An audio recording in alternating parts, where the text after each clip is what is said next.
और उसी कड़ी में आज चाहे हमारा किसान है, चाहे हमारा आड़ती है, चाहे हमारे गरीब परिवार के मकान बनाने की बात है, ऐसे सब लोगों के खाते में 1884 करोड़ रुपया अभी जारी किया है, ताकि समाज सशक्त और मजबूती से आगे बढ़ सके। ये हमारी सरकार का ध्येय है और मुझे ये भी खुशी है कि हमने लगातार व्यवस्था परिवर्तन करते हुए प्रोएक्टिव मोड को अपनाया है और इसके तहत परिवार पहचान पत्र डेटाबेस के आधार पर जो हमारे पात्रता स्वयं निर्धारित होती है और पात्र नागरिकों को बिना किसी दफ्तर के चक्कर लगाए, बिना आवेदन किए घर बैठे भत्ते का लाभ मिल रहा है। हम सब देख रहे हैं इसको प्रोएक्टिव मोड में जो हमने किया है। डायरेक्ट बेनिफिट ट्रांसफ़र हम सब देख रहे हैं के माध्यम से ये भुगतान किया जाता है, बीच में कोई बिचौलिया नहीं रहता। डायरेक्ट बेनिफिशियरी के खाते के साथ एक एक गरीब व्यक्ति को चिन्हित करके उसको योजना का लाभ पहुंचाना, यही नरेंद्र मोदी जी सरकार की, डबल इंजन सरकार की खूबी है। नहीं तो हम देखते थे कई महीने बीच में रुड़ जाता था, वो बीच में लीक होता रहता था और जो लाभार्थी था उस तक वो पूरा नहीं पहुंचता था। जब पूरा नहीं पहुंचता था तो व्यक्ति के जीवन में सुधार नहीं होता था। आज आप देख रहे हैं इन योजनाओं के माध्यम से समाज के अंदर एक बड़ा सुधार करने का काम हमारी सरकार कर रही है और हमारी जो पारदर्शिता और सुशासन के प्रति हमारी अटूट प्रतिबद्धता, जो हम डायरेक्ट बेनिफिट भेज रहे हैं, ये उसका प्रतीक है, जिससे यह सुनिश्चित हो रहा है कि राज्य की सहायता हर जरूरतमंद व्यक्ति के पास वो समयबद्ध तरीके से पहुंचे। हमने इसको सुनिश्चित किया है और आज हम सब देख भी रहे हैं, हमने प्रधानमंत्री फसल बीमा योजना के तहत जो खरीफ की फसल के लिए किसानों की बीमा क्लेम वो भी वितरित किए गए हैं, क्योंकि हमने पिछले दिनों भी किए थे और उसमें हम कुछ वेरीफाई कर रहे थे, कुछ शेष रह गए थे, वो वेरीफाई पूरे हो गए हैं और आज ये लगभग 1,67,460 किसानों के बैंक खाते में 711 करोड़ 69 लाख रुपए की राशि ये भेजी गई है, वितरित की गई है। हमारी सरकार का ध्येय है मित्रों, मैं आपको ये बताना चाहूँगा कि जो भी पात्र व्यक्ति है वो छूटे ना, उस तक सरकार का लाभ पहुँचे, परंतु उसके साथ साथ हम वेरीफाई भी करते हैं कि कोई अपात्र ऐसा व्यक्ति वो जिसको कोई नुकसान भी नहीं हुआ है, उस तक ये जिन लोगों का नुकसान हुआ है उन तक पहुंचाने का हमारा ध्येय है और उन तक हम पहुंचा रहे हैं। और इसे मिलाकर के पिछले 11 वर्षों में किसानों के फसल के मुआवजे की अगर हम बात करें, पिछले 11 वर्षों में जो प्रधानमंत्री फसल बीमा योजना के तहत अब तक लगभग मैं बात करूं तो 11 वर्षों में ये 16,160 करोड़ रुपया हमने पहुंचाने का काम किया है। एक बड़ा, ये अगर हम कांग्रेस के कार्यकाल का पिछला देखें, पिछला अगर उनका 10 साल का कार्यकाल देखें, क्योंकि 70 चल रहा है और बार बार विपक्ष इस बात को उठाता है कि आप पुरानी बात करते हैं, भाई जैसा शासन रहा, आपका तंत्र रहा है, वो तो बात करनी पड़ेगी ना, और बताना पड़ेगा कि लोग त्राही त्राही करते थे,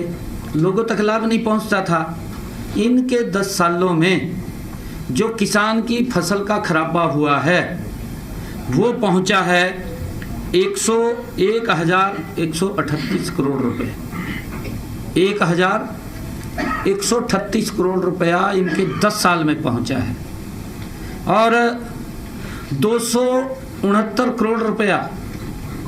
घोषणा हो गई थी, दिया नहीं, छोड़ करके चले गए। ये भी पैसा हमने देने का काम किया, 269 करोड़ रुपया। और हमने 11 वर्षों में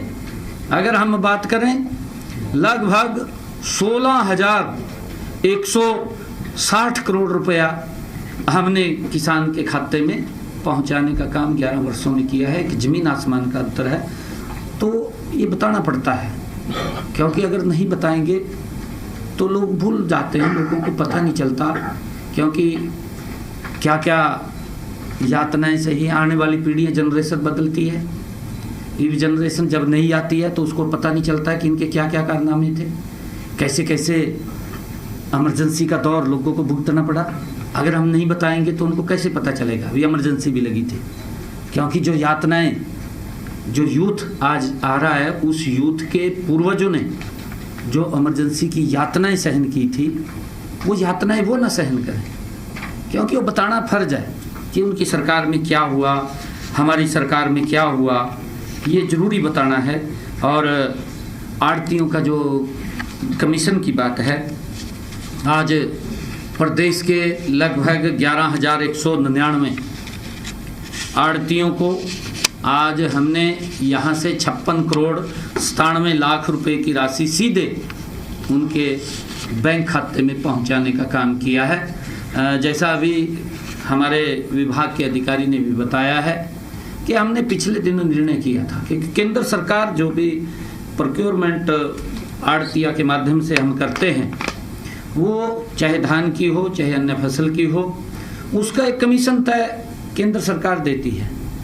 परंतु उन्होंने, आड़तियों ने एक आग्रह किया था कि ये कमीशन कम बैठता है, हमारा खर्चा ज़्यादा होता है, तो हमने स्टेट से उसके अंदर कुछ हेल्प किया था। वो 11,199 आड़तियों के खाते में आज 56 करोड़ 97 लाख रुपए की राशि आज पहुंचाई है। और क्योंकि केंद्र सरकार उसके ऊपर 46 रुपये प्रति क्विंटल के हिसाब से और धान पर 45 रुपये 88 पैसे तथा बाजरा पर केंद्र सरकार 11 रुपये 75 पैसे प्रति क्विंटल के हिसाब से कमीशन देता है। साथियों, इस जो दर निर्धारित की गई है उसके अनुसार जो खरीफ की खरीद सत्र है 2025-26 के दौरान आड़तियों को हमने अब तक जो कमीशन के रूप में दिया है वो भी 239 करोड़ 28 लाख रुपए की राशि ये किसानों तक एक कमीशन के रूप में हरियाणा सरकार ने आड़तियों के खाते में पहुंचाने का काम किया है। साथियों, इसके अलावा हमने प्रदेश के आड़तियों के हितों को भी ध्यान में रखते हुए रबी सत्र 2024-25 से गेहूं, धान और बाजरा पर आड़तियों को 55 रुपये प्रति क्विंटल की दर से कमीशन देने का ये हमने निर्णय किया है। और इस निर्णय के अनुसार मैं बताना चाहूँगा कि आज धान और बाजरा केंद्र सरकार द्वारा निर्धारित जो कमीशन है के अतिरिक्त राज्य सरकार से भी सीधे उन पर शेष राशि का भुगतान वो किया जा रहा है। और साथियों, मैं इसी कड़ी के अंदर बताना चाहूँगा कि दयालु योजना के तहत जिस परिवार के ऊपर कोई दुखों का पहाड़ टूट जाता है तो सरकार इस योजना के माध्यम से उन परिवारों तक सहायता पहुंचाने का काम वो करती है। और आज लोग इसको बड़ी एक लोग आस की दृष्टि से भी देखते हैं। एक ये योजना ऐसी लोकप्रिय योजना है कि उन्हें, जैसा मैंने कहा है कि दफ्तरों के चक्कर नहीं काटने पड़ते, ना किसी के पास जाने की ज़रूरत है, वो उसको ऑनलाइन अप्लाई करेंगे तो उसके खाते में सीधा पैसा वेरीफाई करके पहुंचाने का काम हमारे अधिकारी करते हैं। और आज हमने दयालु योजना के तहत 5,409 परिवारों को 205 करोड़ 42 लाख रुपए की आर्थिक सहायता पहुंचाने का काम किया है। 205 करोड़ 42 लाख रुपए। साथियों, आज से पहले इस योजना में 49,998 परिवारों को हमने 1,881 करोड़ 35 लाख रुपए की आर्थिक सहायता वो दी जा चुकी है। आज जारी की गई जो आर्थिक सहायता है, इसे मिलाकर के आज 55,407 परिवारों को 2,086 करोड़ और 77 लाख रुपए की आर्थिक सहायता ये दी जा चुकी है, जारी हो चुकी है। साथियों, हमने 11 सितंबर से प्रदेश में एक और हमने अगर किसी नागरिक को कोई कुत्ता काट लेता है या आवारा पशु जैसे गाय, बैल या बैलगाड़ी के बैल, गधे या कुत्ते, नीलगाय, भैंस आदि के हमले से हुई उसकी मृत्यु हो जाती है, आकस्मिक मृत्यु हो जाती है या दिव्यांगता अथवा चोट, उसकी स्थिति में आर्थिक सहायता करने के उद्देश्य से दयालु योजना 2 हमने लागू की है। और साथियों, मैं बताना चाहूँगा कि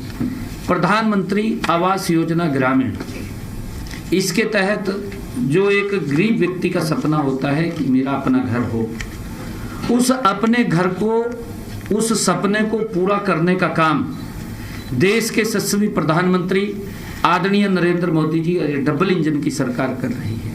मुझे खुशी है, आज हमने प्रधानमंत्री आवास योजना ग्रामीण, इसके तहत 12,353 लाभार्थियों के खाते में मकान निर्माण के 67 करोड़ रुपए पहुंचाने का काम आज किया है, आज राशि जारी की है। और मैं बताना चाहूँगा कि 2016-17 से अब तक लाभार्थियों को 720 करोड़ 22 लाख रुपए की वित्तीय सहायता प्रधानमंत्री ग्रामीण आवास योजना के तहत हमने पहुंचाने का काम किया है। और इस प्रकार आज हमने विभिन्न योजनाओं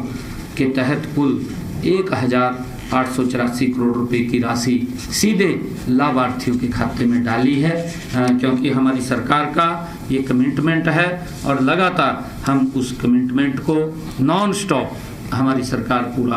कर रही है, ताकि समाज के हर वर्ग को जो लाभार्थी है उसको सीधा लाभ इसका उनके खातों में पहुंचाया जा सके और बिना भ्रष्टाचार, बिना किसी लीकेज के उन तक ये राशि पहुंचे, उसको हमारी सरकार सुनिश्चित कर रही है। पिछले 11 वर्षों में आप देखते हैं कि लगातार जो ये सरकार के निर्णय हैं, एक से एक निर्णय आदरणीय मोदी जी के नेतृत्व में ले रही है, चाहे गरीब व्यक्ति को उसकी शिक्षा की बात हो और चाहे उसकी नौकरी की बात हो। आज बिना पर्ची, बिना खर्ची के हमारे लाखों युवा आज हरियाणा सरकार के अंदर, गरीब परिवार का बेटा भी आज हरियाणा सरकार में नौकरी लग सकता है। और गरीब परिवार का बच्चा वो सपना देख नहीं सकता है कि मुझे नौकरी लगेगी, नहीं तो 2014 से पहले तो वो सपना भी नहीं देख सकता था कि पढ़ तो लेता था, माँ बाप कुछ भी करता था, मेहनत करता था, मजदूरी करता था, मेहनत मजदूरी करके पसीना बहा करके अपने बच्चे को पढ़ाता था, परंतु उसको फल नहीं लगता था। उसकी जो सपना था वो सपना टूटता था। कांग्रेस के सरकार में सपने पूरे नहीं होते थे। कांग्रेस ने हमेशा गरीब व्यक्ति का शोषण किया है। इसने कुछ व्यक्तियों को जो उसके चहेते थे, उसके नज़दीक रहते थे, उनको तो वो लाभ देते थे, परंतु उसको भी लाभ कैसे देते थे, कैसे नहीं देते थे, वो सब जानते हैं। परंतु हमेशा कांग्रेस ने गरीबी बढ़ाने का काम किया है, परंतु आदरणीय मोदी जी के नेतृत्व में लोगों को उभारने का काम और गरीबी से बाहर निकालने का काम निरंतर हमारी सरकार कर रही है। सीएम साहब जी, आप शिक्षा से और महिला समान दिवस पे नाटो लक्ष्मी योजना की कही जाएगी, वैसे तो 10 को करे पर आपने 2 दिन पहले कर दी। आप लगातार पंजाब में जा रहे हैं और पंजाब में जाकर भी और हरियाणा में जब आप हमारे पास प्रेस कॉन्फ्रेंस करते हैं तब भी पंजाब का जिक्र करते हैं कि पंजाब सरकार ने घोषणा तो कर दी थी, दिया नहीं। हमने 21 रुपये अपने पहले साल में दे दिया था।